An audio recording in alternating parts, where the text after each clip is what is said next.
how we embrace the power and opportunity of AI and make sure we can do so whilst building trust and transparency as well. And that is the subject of our first panel discussion for today. I'll introduce you to my panel in just a second, but first let me welcome to the stage Professor Selva, Pankaj, who's the Chief Executive of Regent London, to talk about some of those issues. Welcome. Nice to see you. Come on up. Thank you. Please take a seat. Maybe on here. Good to see you. We will open up this discussion to some of the others in just a second, but I want to start with you because I want to start right at the beginning about the education element, and that's where you come into this, isn't it? For those who don't know, Regents is an education and investment organisation. Talk to me, therefore, about where the education element comes in, because you're a big advocate for mixing sort of natural learning and artificial intelligence and where the two coincide. Just start us at the beginning.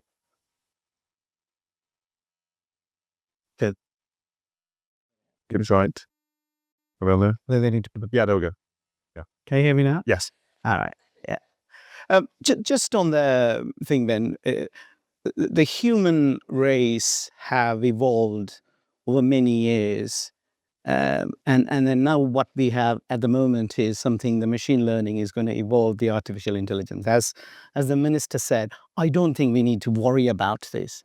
First of all, to say it is a fantastic tool, and this tool is going to really accelerate the future. And then the way that India is embracing, as Rishi was saying earlier, the 60% is something we should really, really take it forward. So education so far has been very much an outside in. So in the Industrial Revolution, what we needed to learn was various things about aspects that we need to learn, because we didn't have these super intelligent tools were emerging at the time. So therefore, in the Industrial Revolution, what the education system has done is absolutely right. But we are not on the Industrial Revolution. We're in the verge of a technology revolution. The super technology is going to be far greater than us on some aspects, not on all aspects, as the minister was alluding to. And in Stanford, we do this great research on AI and NI. We mash that together, or we merge that together, something called the intelligent augmentation. So education is on the brink of that, because to embrace this, get the humans to really become good at, and something we call an inside-out education. So those are the skills of will, your imagination. We thought memory was only for us, and then animals didn't have memory. Not anymore. There are other creatures have far more memory than that. But the will, the imagination, the intuition, some decisions making are not just made on numbers. It's made on, as we heard, on relationships, on intuition. So these are inner human abilities. The education should do it. And if they don't, I think there's a lost opportunity. And given the different perceptions as outlined by Rishi Sunak, by the minister just now, between, if we take the UK and India as the two examples here, how do you change how education is offered based on those different perceptions? Because if you've already got a captive audience who are saying, this is a great opportunity, give me the tools to make the best of it, versus it strikes me in the UK and other places, you might be simply educating for dispersing fear rather than using it as an opportunity. Yeah, I think it's going to be an evolution rather than a revolution. I think nothing is going to change overnight, like that the minister referred to, 1st of January, nothing is going to change. So we've got to really take this very slowly, because humans are all programmed, whether it's our language, whether it's our culture, what we believe in, these were all programmed. And now we'll have to reprogram them. And the reprogramming will take time. But I think there is a massive opportunity to really embrace this technology, because we are only looking at AI with words now, with large language models purely on words. And if you look at the latest research, where in Stanford, they are going into 2D and 3D, which is the large world models, we can say, because we don't learn on words. We learn on pictures, and that's why we remember things. So this whole reinforcement learning and everything, AI is going to be a fantastic tool, but we've got to figure out who we are. At the moment, the problem is we just followed this old method, and this is a new world. And if you still follow the old method, and we are in education now, and I believe it's not just about the answers, it's about asking the right questions. And then when you get the answer, it's an iterative process. Keep on asking the right questions, and that's the change. And then in this new world, do we have to reconsider what we deem intelligence to be? Absolutely. I think, whether we call it artificial, we call it natural intelligence, human intelligence, these are all human construct. When it was invented, there's nothing artificial about it.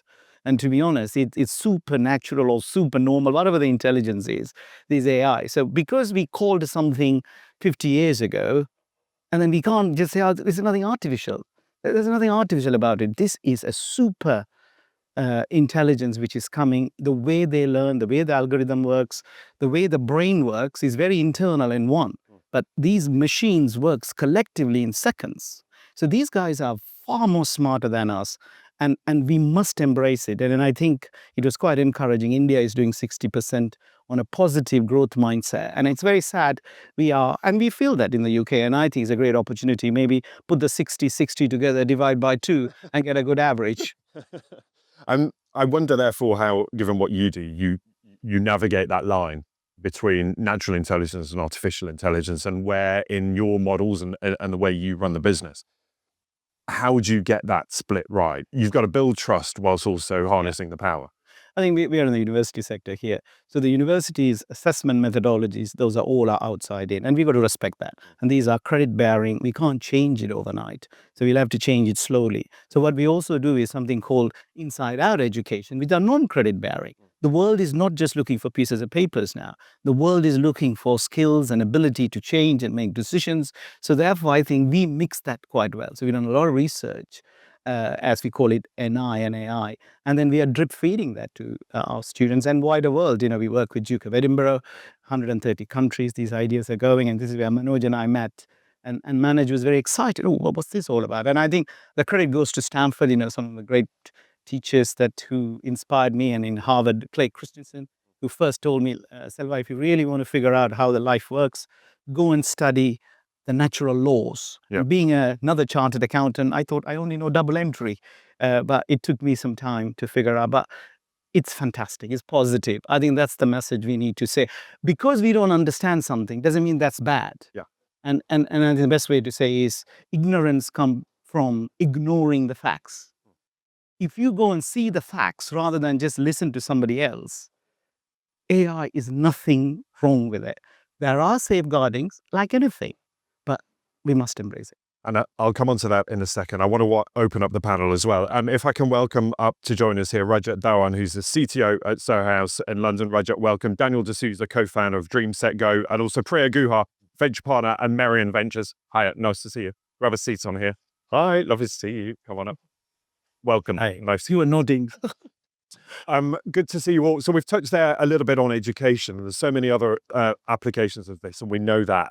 Priya, let me start with you here, if I can, as well, because we talk about trust and transparency, and of course that is the aim. It's not that easy. There is reticence, there is nervousness, there is fear. How do we embrace the power of AI whilst also making sure that we're really cognizant of the concerns that people have, quite clearly, as we've heard once again this morning? I think the reality is, as Selva just very eloquently explained, is that there is so much power and opportunity in AI. We as societies, we as leaders in societies would be remiss not to find ways to bring society along with us on that journey of bringing AI into areas like education or all of the sectors that we have across our economy.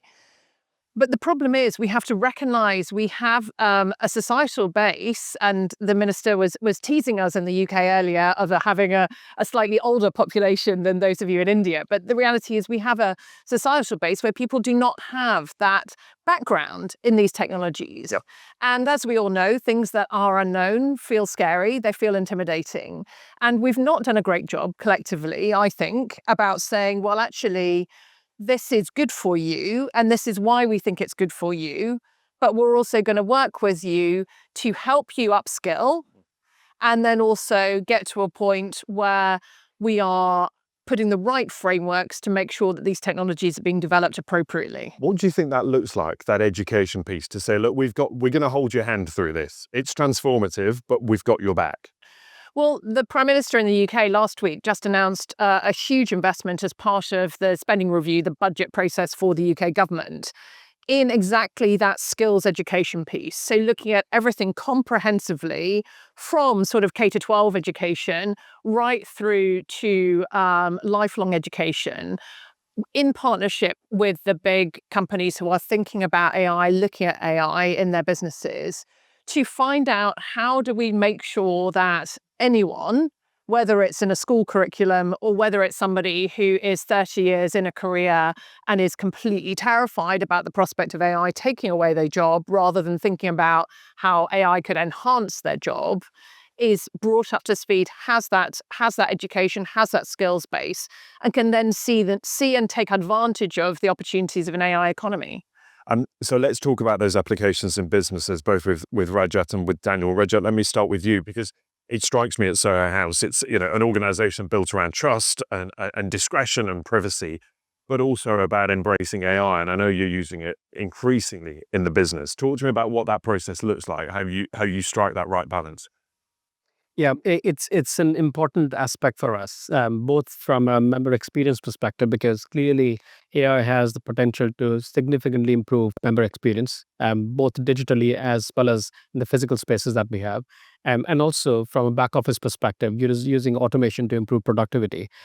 But I think the one thing that permeates all of these decisions is not just kind of the government frameworks, but over and above that, our brand, the relationship that our business has with our members, our customers, and making sure that we never cross those boundaries. So looking at things like, zero party data. So rather than inferring or guessing what our members might like, we actually ask our members for their interests and use that information. Second is making sure that we have collected proper consent and we communicate clearly to our members in terms of how are we using machine learning, AI, or automation to improve that experience. And then making sure that there is a holistic look at every AI innovation or technology that we have, which includes people from legal, from security, data privacy, technology, as well as the business. So collectively making sure that we're not missing out on anything, and making sure that we put our brand over and above government frameworks. And as Priya says, it's about making that educational piece, the explanation that this is for your benefit. You will benefit from this, because I suppose a lot of transformations in technology that we've seen recently seem to be at the benefit of the organization and not necessarily the customer. So how do you communicate that to members and say, look, embrace this, it will work out better for you in the long run? Yeah, I mean, it's always a balance, right? Which is, obviously a business is typically there to make money, but it's not necessarily that it's at the cost of, full member experience or kind of, having lack of privacy of data or lack of security. And what we've been able to do through, for example, providing recommendation engines to our members is that means that they actually can see events that are more relevant to them. So relevance means obviously to them there's better experience, so that they don't have to search for certain things, and to us what that means is stickiness, more engagement, more footfall, and therefore sales. So by combining things that are both commercially lucrative as well as right from the member's perspective, we can easily find those overlaps. And when there isn't an overlap, obviously there is a discussion of that doesn't really happen. And then Daniel, I mean, talk to me about the application in your business, because I'd say you're sort of at that intersection, aren't you, between sport and travel, and two industries ripe for change, as many are from AI. Where do you sit on getting that balance right? And what does it mean for you? So if I travel with you, what would that look like? For us, I think AI isn't a tool, right? We look at it as a lens to combine sports, travel, and aspiration. I think that's how we look at it from our customer, mind. And just imagine me, telling you where you're going to actually go to see the next match without you even asking me. I mean, that's where AI will get us to, right? And for our business, because we largely focus on HNI, ultra HNI, luxury travel bit, it's no more about availability, right? It's more about us being able to give an experience that he's already thinking about. So it's not about the clicks, but it's about intent that AI will help us navigate through. So we're able to actually offer him an experience which will make all the differentiation for the customer. I think that's where AI will get us to.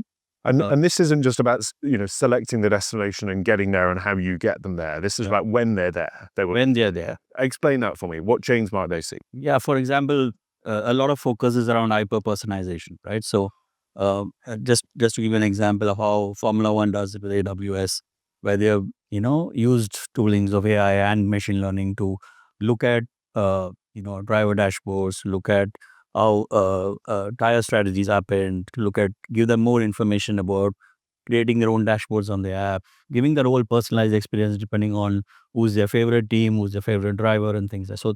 That level of personalization, which we'll get into. And from our business, it also helps us in predicting demand and also managing capacities in that true sense. That's why AI plays a significant role as well. Priya, a lot of what you do as well is not only investing, but finding the businesses of tomorrow. And we know this is changing so quickly. How do you make a bet on the right thing here? And how do you make sure that this is inclusive? I'm thinking particularly as well about underrepresented groups, minority groups that can be left behind in this big space race. How do you make sure that those investments are in the right place and that you're putting money in things that are inclusive? So there's two angles to this. I think there's inclusivity as a challenge, i.e., if you're developing a medical device in using artificial intelligence, and your data set is biased because it's only representative of a very small sample of the population, you're going to develop a product that has inbuilt biases. And that's something that we absolutely need to avoid and is sort of very much front and center for people thinking about medical AI. But if you flip that to the question of opportunity, I think inclusivity is often seen through the wrong lens. I see it through the lens that actually there are so many applications of technologies like artificial intelligence that have a huge market for people who've not yet been at the table for that. So we've seen that in, for example, the ability of the India stack to be exported to the global south, and actually how that's brought in a huge range of new players into the economy across the global south.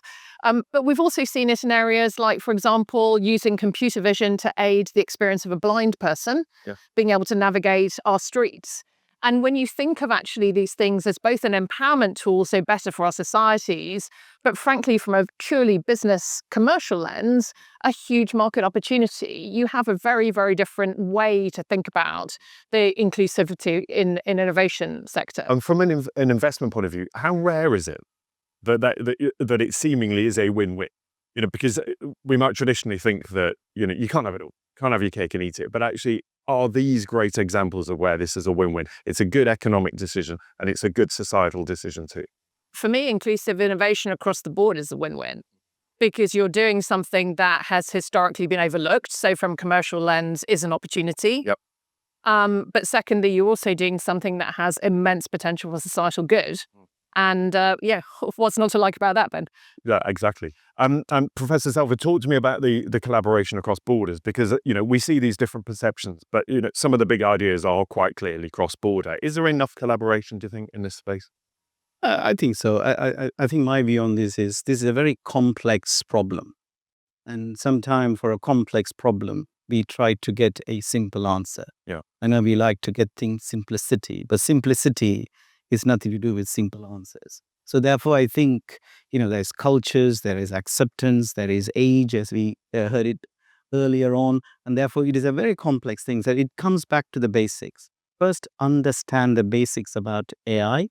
And I think there's a huge amount of misunderstanding there. And I think get the basic facts right, whatever the age group is, whatever the culture is. And then understand who you are as a human, natural intelligent. Put it together, which we call it IA, which is intelligent augmentation. It will change. So the collaboration it's a situational decision making. So therefore, it needs to happen slowly. That's what I would say. I think it is happening. I mean, events like today is a testament of that collaboration between India and UK. But I think it'll happen over time. And Rajat, talk to me about the business, because you operate in so many different countries. Do you find very different experiences of what you're trying to roll out and the reluctance / acceptance of those technologies in different markets? From a consumer perspective? Yeah. Generally not. And that's because the work that we are doing with our consumers is typically around, it's about convenience. Convenience to book, for example. It's about hyper-personalization, making sure that what our members are seeing and receiving is relevant to them. So those concepts permeate through geographies and through cultures. Obviously, in every country that we operate, we make sure that, things like GDPR or, the AI Act and, those kind of things are definitely adhered to. But typically our standards are, higher than that. And therefore, from a regulatory perspective, we definitely tick the box. And our kind of focus is, how do we make member experience even better through AI to make sure their experience is better, and hopefully, there is more footfall and sales for us. And so that's from a consumer point of view. Operationally, do you find differences? Operationally, also with the work that we are doing, typically not. I mean, a lot of our operational AI and automation is in things like finance, in HR, legal, procurement, etc. But again, we're using tried and tested automation to make things easier for our staff, so that as we scale our business and kind of grow into new regions and open new houses, we can scale in a leaner manner. And Daniel, similar question for you in terms of with the business, how do you navigate those different territories and how you apply things differently? Do you find different experiences or different sort of reception to those technologies depending where you're operating? Yeah, I think, see, let's accept the fact AI is no more at an innovation lab, right? It's gone beyond that. So it's in the grammar stories of economies, of democracies, and it's also, in terms of what people do or aspire to do. So we can't do without AI. That's our sense, at least in India, where I come from.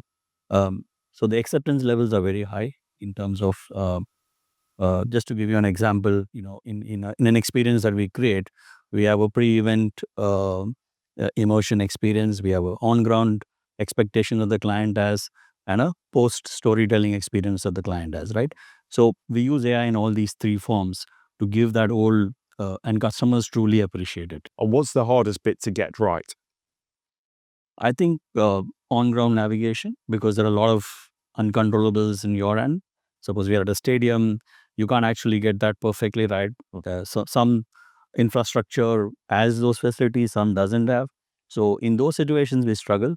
But and India still has a long way to go in terms of building that infrastructure.